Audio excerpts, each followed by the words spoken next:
So someone the other day was asking me about my first guitar. They all assume that it's that Ep1 Les Paul that I keep talking about on the channel.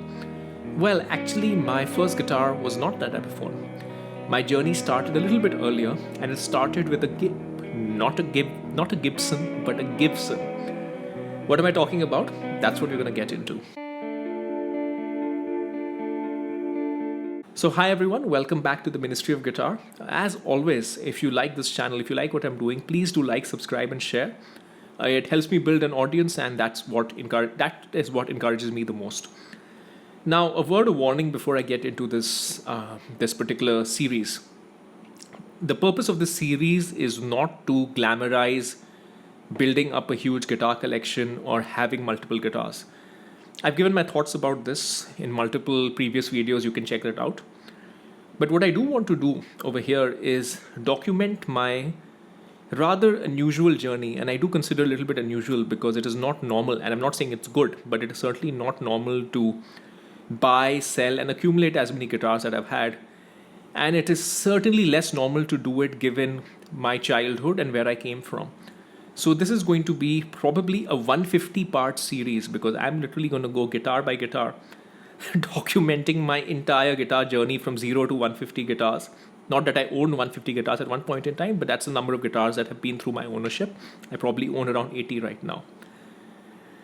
This will, of course, talk about guitars, but it will also be giving you a little bit of an insight into, well, it is, of course, my life, but more than that, it's an insight into the globalized world as such, right? Because I think my particular guitar journey is an outcome of the modern global society, and it was certainly not something that would be possible even 20, 30, 40 years ago. So it's going to be a little bit about that. My apologies in advance if you don't want to know so much about me, but that is the purpose of this series. If you don't want to know so much about me, just watch any of the other videos where I don't really focus so much on myself. With that, let's get into guitar number 1, the unknown Givson. Okay, so we need to go back to 2004. In fact, I would say we need to go back a little bit earlier.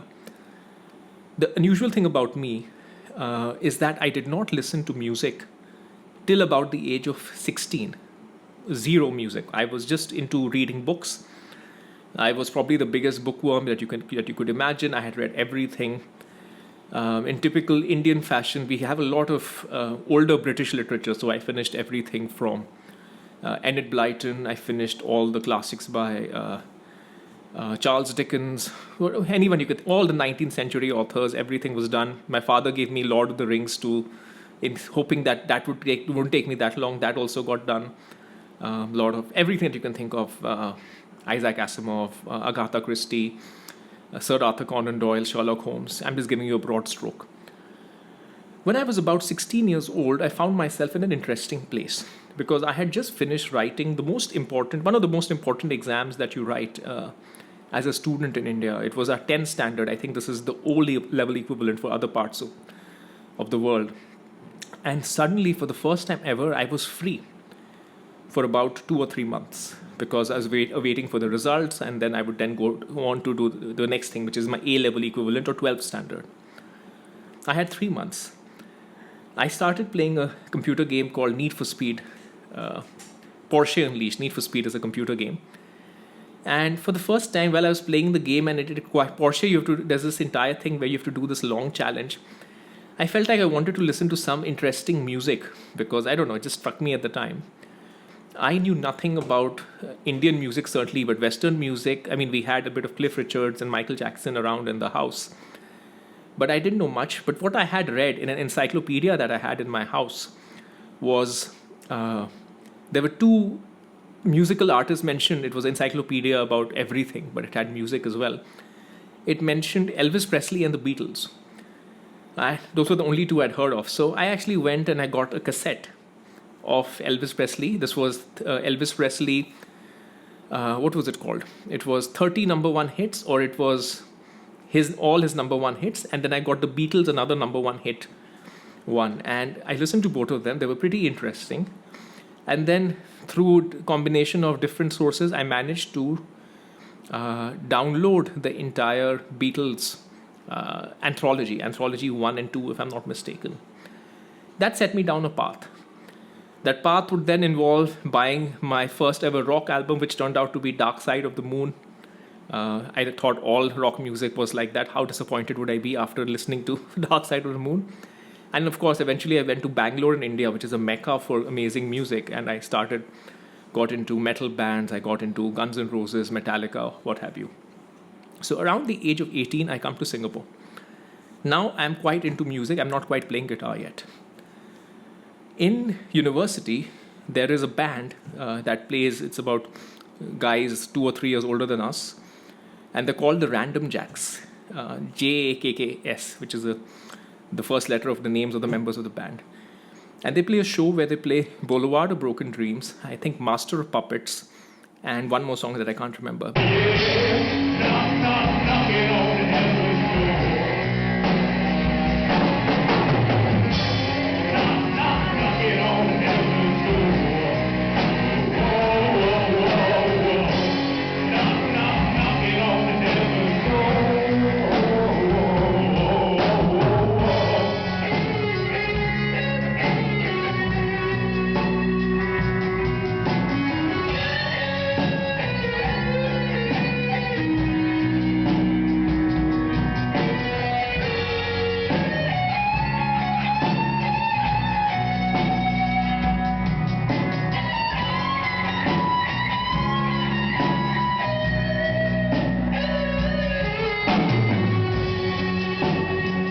My interest in just seeing a guitar band playing in real life and the kind of attention it gets and the kind of energy it creates, it sparks off my interest in playing guitar.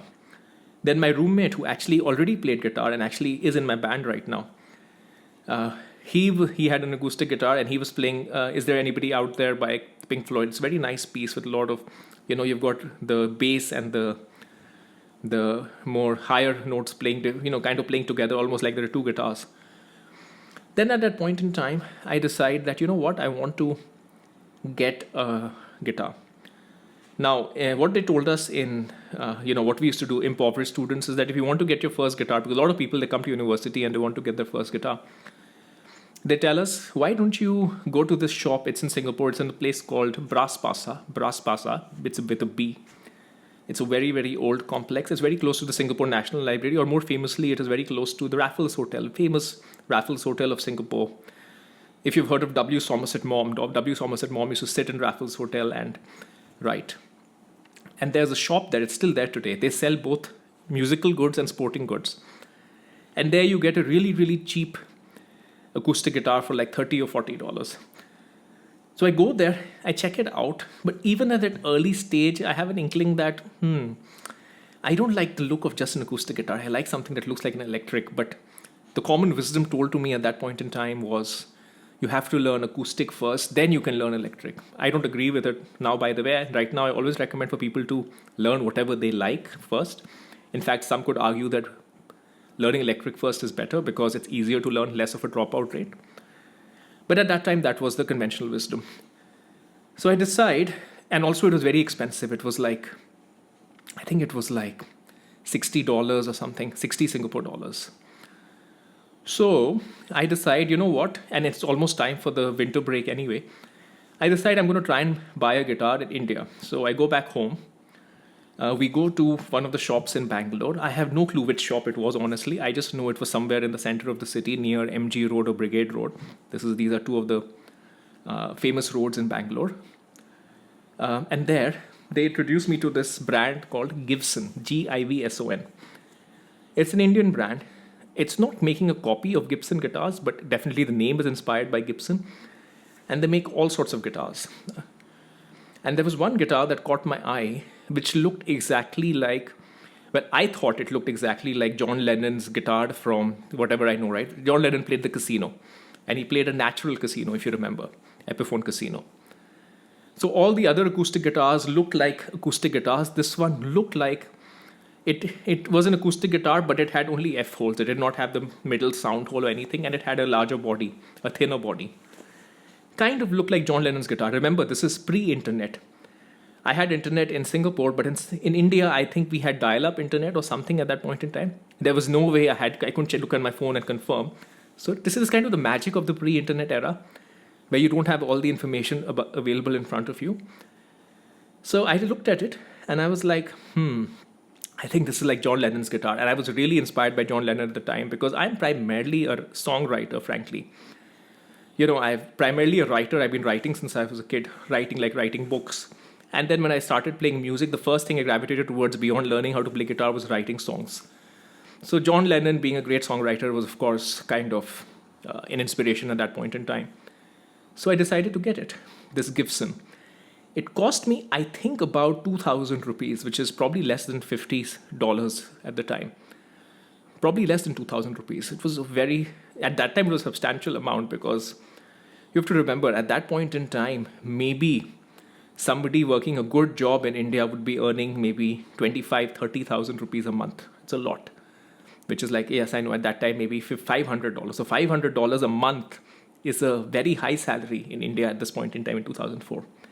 This is kind of going to show you one of the interesting contours of my story. I lived a very, very privileged life in India. My father worked in the government service and, we had very nice housing. Not a lot of money, but very nice housing. Stuff like a government car and, all sorts of things. But in terms of absolute monetary terms, the gap between what I experienced in my childhood or even my early adulthood versus what it is now in a relatively short period of time, because we're talking 2004 to 2024, is dramatic. I remember that this is a slight diversion, but because my father was not living in Bangalore, or rather his job was, he was transferred to a different city. Because my parents wanted us to go to a good school so that we could get a good chance to get into a good university, we had to stay in Bangalore. And at that point in time, we had to pay rent on top because we couldn't take government accommodation because my father was not based in Bangalore. So we had to pay a rent of 5,000 rupees, which at that point in time would be, how much would it be? $100 perhaps, maybe less than that. Maybe more than that because rupee was a little bit stronger. So maybe $150. And that was a huge, huge financial burden. $150 a month. Huge financial burden. So that kind of shows you the contrast for countries like India, where the cost of living was relative to the West and where it is now. That's the gap. I mean, today, $150 goes from my pocket. I don't even notice it. Not that I'm that rich or anything, but it's just I live in the most expensive city in the world, Singapore, so on and so forth. But that kind of shows you what a huge difference in a very small amount of time. Small diversion, but I just want to show you this is kind of, one of the things, the monetary aspect is one of the things that boggles the mind when you think about it in a very, very pragmatic way. To any case, the guitar is about 2,000 rupees, maybe less than $50. We get it. It's an expensive purchase. Let's be very, very clear. This is why often when I talk about are expensive guitars worth it, etc., I keep saying what is expensive to you. Because remember, most of people watching this channel, we are living in the developed world, in the privileged, rich world. It is the rich world compared to the rest of the world, even if you don't feel rich. So for a person living in certain part of India or Indonesia or certain part of the continent of Africa, a $100 guitar may be an expensive guitar. It's all relative. So for me, this less than $40 guitar, Givson, not even a Gibson, was a really, really expensive purchase that I valued very, very deeply. So I got it. I started learning guitar. The first song I tried to learn, of course, we all do, is trying to play Smoke on the Water on one string, 035, 0365, just with tabs, etc. Graduate to Come As You Are. I used Is There Anybody Out There as a way to learn finger picking. I remember when I could strum my first E minor, G, etc. I'm not going to go through my entire journey here, but suffice to say, between December 2004 and April 2005, those 4 months, I had made sufficient progress that I felt that, okay, now I can actually buy an electric guitar. I did have a friend's senior's electric guitar, Strat copy something, which he let me borrow. But in 4 or 5 months, this Gibson was pretty decent. I don't know what strings it had on it. I have no idea, honestly. But I know that it was decent enough that I could play songs in 4 or 5 months. I think the first 4 or 5 months, the progress was tremendous because that's all I did. When I was at home during the winter holidays, all I did was literally play guitar morning till evening. Then when I went to university, the good news for me is because in India we had studied so hard that the first year of university in Singapore was relatively easy. So I didn't really have to study. Lectures were not compulsory. Only had to go for a few tutorials. So all I did for 3 to 4 months was sit and play guitar. So by April, I felt in a good enough place that I could actually buy an electric guitar. And that's when I went to buy my Epiphone. And you guys have heard the story of my Epiphone Les Paul. I will talk about it more in the second video of this series. The Gibson stayed on. It was my acoustic guitar, though it wasn't really an acoustic. But it was very good for learning, anything that I needed to learn, because the Epiphone was nice, but it was a bit loud, right? Because your amplifier, etc., you're living in a room with another person and in a dormitory, not a dormitory, but like a hostel, multiple other places. So you can't always use the electric guitar. So the Gibson acoustic guitar is a very good thing. I played that guitar a lot. It stayed with me. Unfortunately, its end, and it did have an end because that's the reason why I'm not holding it in front of me, was a tragic, if rock and roll one. So what happened, and this was many years later, though I was still in university, I think I was just about to graduate. As we do, we all got drunk one night, and one of my friends, and I cannot remember whether he was with me or whether I was drinking somewhere else and he and his friends were drinking somewhere else, but one of the guys, he had a rather rock star inspired moment, and he picked up the guitar and he smashed it, like very in a full Pete Townsend whatever style. Yeah, I mean, I was really pissed, as you can imagine. By that time, I had my Epiphone. I had another cheaper Epiphone acoustic also that I had. But nonetheless, I was really, really pissed. The Gibson was a good guitar. It was a shame for it to end that way. It started my journey. It was good enough for me to learn. I think my basic learning was all happened on that guitar. It was a shame. And then, of course, not having the foresight, not having any money, of course, I just abandoned it and threw it away because I didn't have money to get it repaired. Of course not. Who's going to pay $100 to repair it? Probably it's going to cost me $50 to begin with. I didn't have space to keep it because, why will I just keep a little bit of scrap? I'm living in half a room as a student. So it's a very, very sad thing, but I got rid of the guitar. So, yeah, that was where my guitar journey started. Today, some of these decisions seem very interesting that I let it go so easily, that it was such a cheap guitar. But as I keep going back to say, and I know I'm sorry if I sound like a broken record, whether it's a cheap guitar or an expensive guitar, if you have an instrument that is built and a functional instrument, respect it. You don't need something else. It is all about you in terms of improving your skill. Even as a tool, even something super cheap can really work out. And honestly, if you're having issues of it as a tool, try to improve it till you buy something else. Right? Everything that I have here, all the expensive guitars behind me, this is a indulgence and more of a sake of collecting for the sake of having something nice than the sake of buying something as a need. This is not a need. All of this is a want.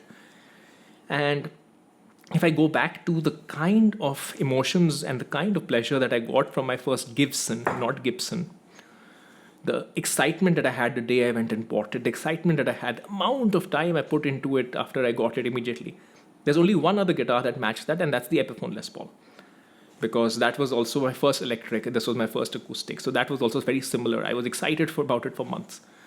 Since then, I have bought multiple expensive, less expensive, more expensive, cheap guitars. The entire process of buying and selling guitars has become much more normalized so that it doesn't feel that exciting anymore. But if I could ever get back, and I guess this is why this whole industry exists, right? All this nostalgia industry. If there was a way for me to get back the ounce of excitement that I got as a 18-year-old finally getting a guitar, which was really expensive for us at the time, that excitement, that kind of pleasure, you can't get it anymore. Money can't buy it anymore. So anyways, that was the story of my first Gibson, my first guitar. Cost less than $50. I certainly learned more than 50 songs on it. And yeah, it is one of the most special guitars that I will ever own. All right, this is part 1. Part 2 will be coming next week with the Epiphone Les Paul. I'll see you then.